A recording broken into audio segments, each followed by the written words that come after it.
33 কোটি তখন মানুষ ছিলেন, তাদের উপরে যে নির্যাতন, যে ধরনের অন্যায়, যে ধরনের আমাদের তাদের পদদলিত করতে হয়েছিল, সেই সময় ব্রিটিশদের হাত থেকে আমরা মুক্ত হতে চেয়েছিলাম।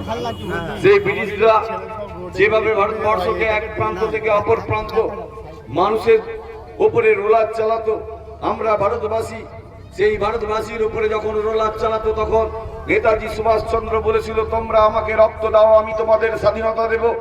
সেই স্বাধীনতা দেওয়ার জন্যই আজকে কিন্তু নেতাজি সুভাষচন্দ্র বসু এবং মহাত্মা গান্ধীজি থেকে শুরু করে আবুল কালাম আজাদ, তখন তাদের নেতৃত্বে সারা ভারতবর্ষের গর্জে উঠল, ব্রিটিশদের বিরুদ্ধে লড়াই করতে হবে, ব্রিটিশদের বিরুদ্ধে লড়াই করে আমাদের ভারতবর্ষকে ছিনিয়ে আনতে হবে, না হলে আমরা এই ভারতবর্ষ কিন্তু আমরা আজকে ব্রিটিশদের পদদলিত হচ্ছি।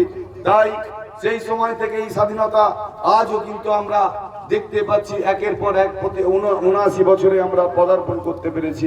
কিন্তু একদিকে আমরা যখন এই ভারতবর্ষে দিয়ে বি.আর. আম্বেদকর যে সংবিধান রচয়িতা করে গেছেন, যে সংবিধানের ওপরে আজকে ভারতবর্ষ একটা শ্রেণীর মানুষ যে আঘাত করে চলেছে, তাদের নিজস্ব সংবিধান, মনুবাদী সংবিধান, তারা ভারতবর্ষের এই সংবিধানকে কোনো সময় তারা মানেনি। এই ভারতবর্ষের সংবিধান, যে সংবিধানের ওপরে মানুষের অধিকার দেওয়া হয়েছে, যে সংবিধানের ওপরে আজকে মানুষকে নিরপেক্ষ এবং সেকুলারিজম ভারতবর্ষ, সেই ভারতবর্ষের ওপরে যখন আঘাত টানছে,